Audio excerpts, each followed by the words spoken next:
챗 GPT가 나만을 위한 챗 GPT가 된다면 이거는 한 단계 레벨업된 인류가 탄생하는 순간이라고 저는 봐도 된다고 생각해요. 오늘 말씀드리니까 제가 좀 약간 소름 돋네요. 진짜. 네.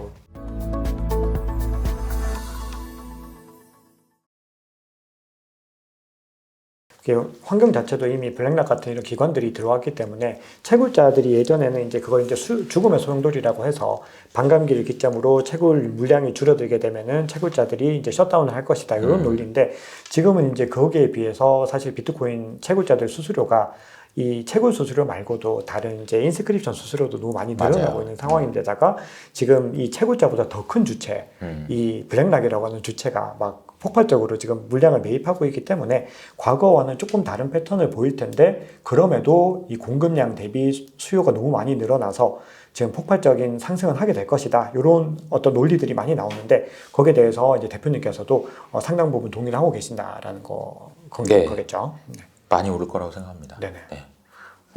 아주 지극히 개인적으로 네. 어느 정도인지를 또 여쭤봐도 괜찮을까요? 아, 네. 근데 이제 저는 이제 이렇게 생각해요. 어디까지 올라갈 수 있는지는 잘 모르겠는데요. 제가 이제 텔레그램 채널도 운영하고 있거든요. 네. 그래서 거기 한 25,000분 정도 계세요. 물어봤어요, 작년에. 네. 이제 작년 말에 이제 2024년에 어떤 자산이 제일 좋을 것 같아요? 네. 물어봤습니다. 주식 하시는 분들이 많아서 주식 비중이 한 60% 정도 됐고요. 비트코인 비중이 30%. 비트코인이 2등이었어요. 그러니까 뭐 채권 다 물어봤는데 비트코인 2등. 신기하다. 그러면은 여러분들의 자산 중에서 금융자산 중에 비트코인의 비중이 얼마나 돼요? 물어봤어요. 0%가 60%였습니다. 그러니까 60%는 아직 안 되고 있다는 거죠. 근데 이게 되게 재밌는 사실이 30%는 비트코인이 제일 좋을 거라고 생각하고 있어요. 네. 그러나 안 산다. 아직 안 샀다. 네. 이렇게 대답한 사람 중에서도 안 산 사람은 대부분.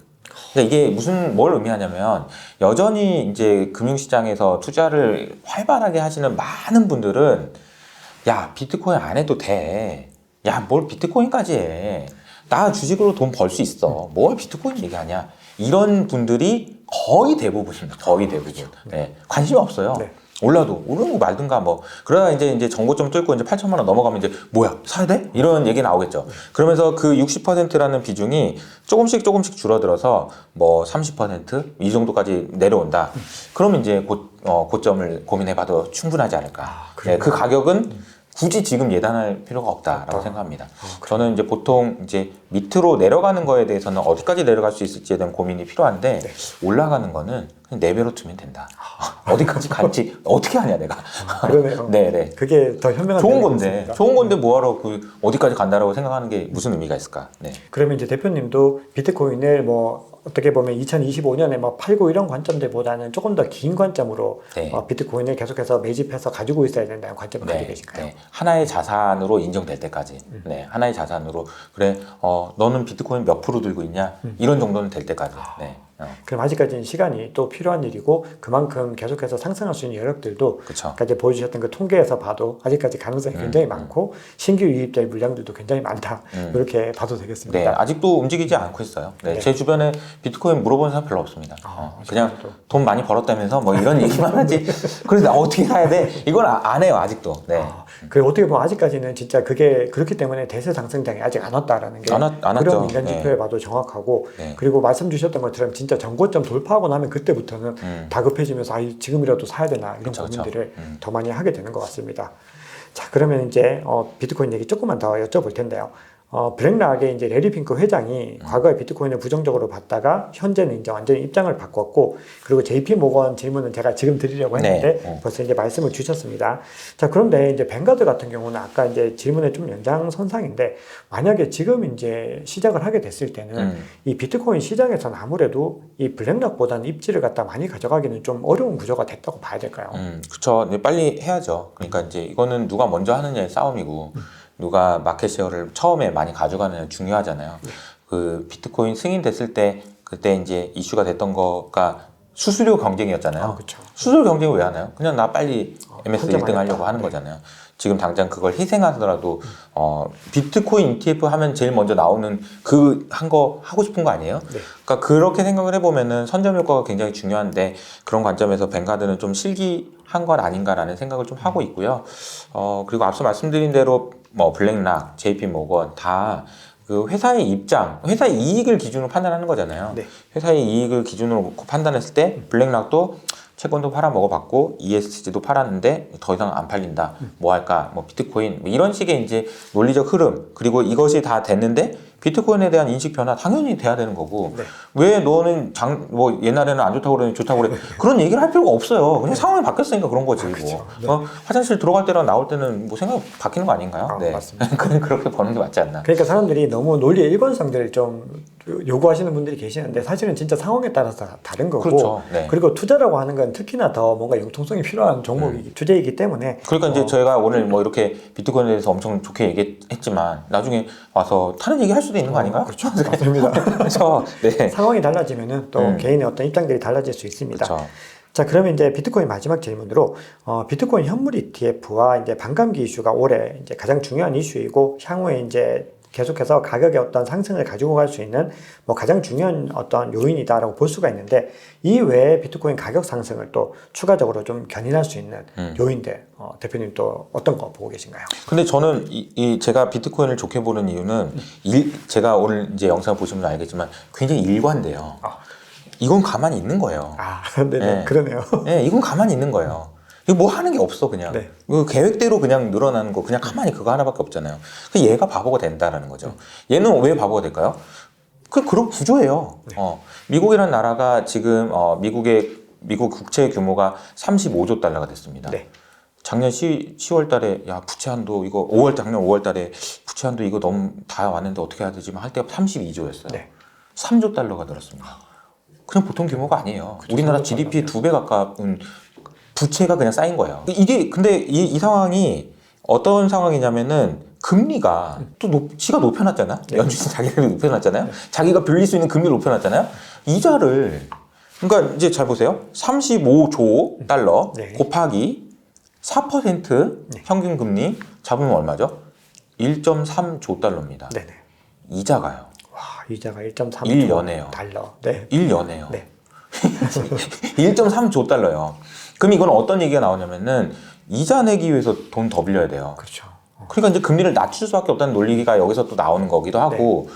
그러니까 이런 상황에서 통화량이 더 늘어나지 않을 수가 있을까요? 그렇죠. 그럴 수가 없는 구조죠. 없는 구조죠. 네. 게다가 지금 AI 때문에 경제가 이렇게 성장하던 게 이렇게 성장한다라고 하면 돈 더 풀어도 돼요. 네. 연준 입장에서 계속 AI가 고맙다라고 얘기하는 이유가 여기 있는 거고요. 그러니까 그런 관점에서 보면은 그러니까 제가 늘 계속 말씀드리는 건 비트코인은 그냥 가만히 있는 거예요. 얘가 이제 계속 돈을 BOJ 뭐 얘기해 보면 할 말 없죠. 네. BOJ 연준은 그나마 연준의 자산은 이게 늘려놨다가 이렇게 눈치 보면서 줄여야 되나? 그러면서 좀 줄였다가 밀렸다가 줄였다가 막 이런 거 하고 있거든요. 네. 일본 BOJ의 그 총 자산 한번 구글에서 검색 한번 해보세요. 이렇게 돼 있습니다. 계속해서 그냥 일직선이에요. 네. 일고의 고민이 느껴지지 않죠. 네네. 당연히 더 푸는 거 아닌가? 주식도 더 사야 되는 거 아닌가? 이런 생각하고 있단 말이에요. 제가 이 고민을 하셔야 돼요. 네. 왜냐면은 우리가 이제 뭐 주식 하시는 분도 그렇고 얘기 많이 하는 게 뭐 경제가 안 좋으면은 돈을 더 푸니까 더 올라간대. 요 얘기 그러니까 언제까지 할 수 있냐? 언제까지? 눈치 깠는데 다들 지금 저거 말도 안 되는 거 눈치 깠는데 이거 언제까지 할 수 있냐는 거죠. 이 질문에 대한 대답을 작년에 JP모건 다이머 회장이 했습니다. 네. 제가 보기에는. 네네. 뭐라고 했냐면은 미국의 신용등급을 피치해서 강등시키니까 원래 그렇게 화를 내시는 분이 아닌데 갑자기 화를 내면서 실수로 얘기를 한 것 같아요. 뭐라고 얘기했냐면은 우스꽝스럽다 이렇게 얘기했어요. 우스꽝스럽다. 니네들이 우리나라의 미국의 신용등급을 강등시켰다고 우스꽝스럽다 야 이렇게 이야기하셨습니다. 그러면서 한 얘기가 있어요. 그러면은 우리 미국보다 신용등급이 높은 나라도 있겠네? 캐나다? 우스꽝스럽네. 그러면서 이제 뭐라고 얘기하냐면 걔네들 우리 미국의 밀리터리 시스템 하에 있는 애들 아닌가? 라고 얘기했습니다. 네. 이게 저는 답이라고 생각해요. 네. 다음 단어가 뭐냐? 밀리터리인 거죠. 밀리터리. 네. 그 얘기 나올 때까지는 계속 간다. 계속 간다. 네. 그러니까 이제 요게요. 1970년대에 네. 닉슨 쇼크 그렇죠. 유명하잖아요. 네. 비트코인 하시는 분들은 더 잘 아실 텐데 그때 닉슨이요. 금으로 안 바꿔준다고 얘기 안 했어요. 뭐라고 얘기했냐면요. 한 나라의 화폐는 그 나라의 경제에 의해서 좌우됩니다라고 얘기했어요. 너무 당연한 거 아닌가요 지금? 네. 근데 그때는 놀라운 거였죠. 왜? 한 나라의 화폐는 금에 의해서 지탱되고 있었거든. 네. 금을 빼버리고 경제를 넣은 거죠. 그렇죠. 그러니까 이게 유지된다라고는 얘기를 했지만 사람들 다 알고 있어. 이게 급락한 거를. 근데 이제 지금은 이제 경제가 빠지고 밀리터리가 들어올 때까지는 이 구조가 유지되지 않을까. 그럼 근데 결국 그 밀리터리가 들어오는 구조가 된다라고 하는 거는 어떤 상황이라고 이제 봐야 되는 건가요? 오면 안 되겠죠. 제가 제가 죽기 전까지는 안 왔으면 좋겠습니다. 네. 그런데 이제 그때까지는, 그러니까 제가 이제 처음에 질문이 이 질문이었잖아요. 아니 언제까지 그러고 있을 거냐? 언제까지 돈을 계속 풀어가지고 언제까지 이 짓을 할 거냐? 라는 그 질문에 대한 대답은 밀리터리가 있다 마지막에. 네. 근데 아직 이게 나오는 시나리오는 상상하고 싶지도 않고 상상해서도 안 되잖아요. 그렇죠. 그러니까 계속 갈 것 같다. 계속될 수밖에 없다. 네. 이런 유지들이 아주 균형을 잘 맞춰가면서 네. 가겠다. 네. 너무 좋은 말씀 감사합니다. 자, 그러면 이제 오늘 또 중요한 주제 중에 AI에 대한 이야기를 좀 해보겠습니다. 많은 분들이 사실 작년부터 AI가 너무 중요한 이 키워드였던 건 알고 있는데 이게 어느 정도까지 발전을 해 있고 이게 어떻게까지 또 이제 앞으로 가게 될 것인가 이런 부분들이 궁금하실 텐데 현재 AI가 어느 정도 수준까지 발전해 있고 앞으로 이제 AI가 우리의 삶에 어떤 영향을 미치게 될까요? 어떻게 보면 좀 광범위한 질문인데 한번 좀 답변 부탁드리겠습니다. 네, 그 AI가 어디까지 발전했느냐는 우리가 좀 알기는 좀 어려운 질문이에요. 네. 그러나 이제 샘 알트만이 하는 이야기를 이제 들어보면 우리가 알 수 없는 수준으로 가 있는 것 같긴 해요. 우리가 상상의 영역을 넘어선 수준으로 간 것 같긴 해요. 그러니까 아까 잠깐 말씀드렸지만 9천조 원을 조달하러 다니면서 네.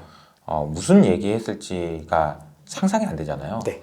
그러니까 뭐 이런 부분일 겁니다. 아마 이제 기존에 이 인류가 태어난 이후로 인류가 만들어낸 반도체의 아마 한 4배 정도는 더 있어야 될 것 같다. 근데 이거 4배 정도 만들려면은 공장이 한두 개가 아니고 수십 개는 있어야 될 것 같은데 그 공장을 만들려면 돈이 많이 들기도 하고 또 에너지는 또 어떻게 할 것이며 에너지 효율도 중요하고 데이터 센터 지금 말도 못하게 지어야 되는데 이거 어떻게 할 건지 모르겠다 이런 이야기예요.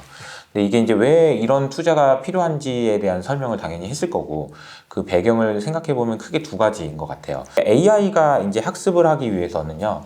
데이터도 많이 필요하고 한데 지금 챗GPT가 AI라고 해가지고 학습한 데이터는 전부 텍스트입니다. 그렇죠. 네. 단어예요, 단어, 글자. 근데 이제 뭘도 학습을 해야 되냐면은 그림도 학습을 해야 되고요. 네. 그리고 동영상도 학습을 해야 되죠. 네. 데이터의 디멘전이라고 하죠. 말도 못하게 커집니다. 그러니까 학습을 해야 되는 데이터가 너무너무 많아져요. 네. 그렇기 때문에 엄청난 투자가 일어나야 될 거고요. 두 번째로는 이 챗GPT 4.0 나오고 5.0은 샘 알트만이 얘기할 때 개인화된 GPT가 될 거다라고 얘기했어요. 이 개인화된 GPT라는 말이 소름 돋게 무서운 얘기인데요. 네. 이 이야기는 이제 잘 생각해 보시면 이런 겁니다. 챗GPT 지금 써보면은 내가 한 일주일 전에 물어봤던 건 지워져 있어요. 네. 기억이 없죠. 개인화된 GPT라는 얘기는 다 기억하고 있는 애라는 다 겁니다. 기억하고 있다. 그러니까 지금 우리가 보고 있는 GPT가 필요로 하는 용량이나 이런 거에 곱하기 80억 명? 이렇게 되는 거죠. 그러네요. 전 세계 인구를. 네, 그러니까 80억 명까지는 아니겠죠. 그러나 개인화된 GPT를 하기 위해서는 이게 필요하다는 거고요. 그러면 개인화된 GPT까지 필요해? 굳이? 이렇게 생각할 수 있어요. 그게 무슨 효용이 있다고 그런 것까지 해야 돼? 라고 생각할 수 있지만요. 저는 요즘에 이제 이호석 아카데미잖아요. 네. 교육이잖아요. 교육에 대한 생각을 많이 하는데요. AI가 챗GPT가 나만을 위한 챗GPT가 된다면 어떤 모습일까를 상상을 해보면요. 네. 이거는 인류의 그냥 한 단계 레벨업된 인류가 탄생하는 순간이라고 저는 봐도 된다고 생각해요. 네. 왜 그렇게 생각하는지 말씀드려보면 공부 잘하는 애들이 특징이 있습니다. 메타인지가 뛰어난 애예요. 그렇죠. 메타인지라고 하는 거는 나를 잘 아는 나예요. 내가 나를 잘 아는 거죠. 내가 나를 안다는 말이 무슨 말이지? 라고 생각할 수 있는데, 그러니까 나를 보는 나예요. 네. 내가 아는지 모르는지를 아는 나. 내가 모르는 걸 아는 나. 이런 게 메타인지거든요. 그렇죠. 근데 개인화된 GPT가 어떤 세상에서 가장 훌륭한 메타인지 가지고 있는 사람보다 훨씬 더 뛰어난 메타인지가 될 겁니다. 그렇죠. 네. 왜냐면 내가 태어나서 계속 얘기할 거 아니에요. 나 오늘 뭐 이랬어. 난 뭐 했어. 그럼 얘가 계속 얘기할 겁니다. 효성님, 날씨가 이런 날에 뭐 이 시간대는 이걸 찾으시던데 혹시 이게 땡기시지 않으세요? 내가 기억을 못하는 게 있었어. 너 저기 주식시장 이럴 때 꼭 이런 행동을 하던데 혹시 기억나세요? 다 기억하고 있는 거예요. 네.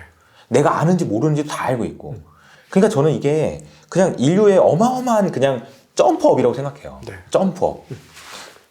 필요하죠. 오늘 말씀드리니까 좀 약간 소름 돋네요, 진짜로. 네, 필요합니다. 그러니까 그냥 이것이 가능하다라고 한다면 누구나 다 하려고 할 거고요. 네. 개인화된 GPT를 다 하려고 할 거예요. 네. 그리고 그것을 통해서 자기의 생산성이 정말 그냥 말도 못하게 높아지는 그런 경험을 하게 될 거고요. 무서운 얘기죠. 예. 그래서 이것이 가능하도록 만들기 위해서 필요한 게 뭐냐면 반도체 엄청나게 때려지어야 되는 거고요. 데이터 센터 엄청나게 해야 되는 네. 거고요. 이거를 또 이게 돌려야 되잖아요. 전기도. 네네.